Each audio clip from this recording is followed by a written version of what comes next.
అందరికీ నమస్కారం.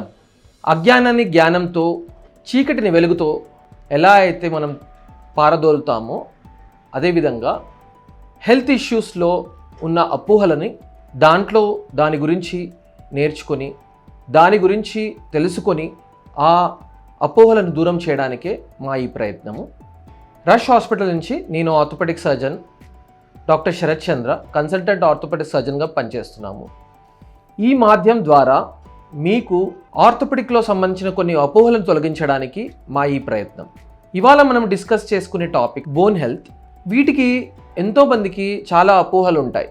అలాంటి డౌట్స్ని క్లియర్ చేయడానికే మేము ఈ ప్రోగ్రామ్ని అందజేస్తున్నాం. బోన్ హెల్త్, చాలామంది అపోహ ఏంటంటే బోన్ అనేది ఒక డెడ్ టిష్యూ లాంటిది, దాంట్లో చలనం ఏమీ ఉండదు, దాంట్లో జీవం ఉండదు అని అనుకుంటారు.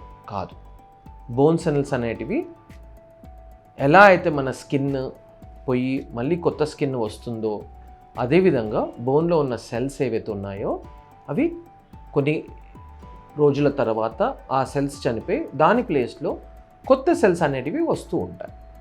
ఈ క్రమంలో ఈ బోన్ సెల్స్ మారే క్రమంలో ఎవరికైతే ప్రాబ్లమ్స్ ఉంటాయో వాళ్ళకు బోన్స్ వీక్ అవుతూ ఉంటాయి. ఈ ప్రాసెస్లో మనకు 3 ఉంటాయి.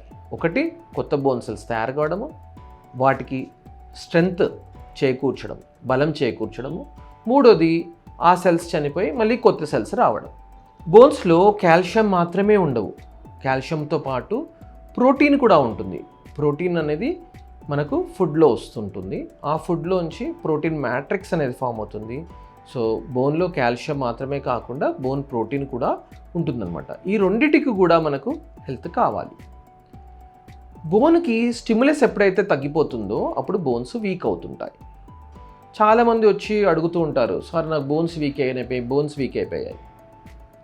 బోన్స్ వీక్ అనేది మనము బయట నుంచి తెలుసుకునేది మాత్రమే కాదు, బోన్ వీక్నెస్ కోసము టెస్ట్స్ ఉంటాయి.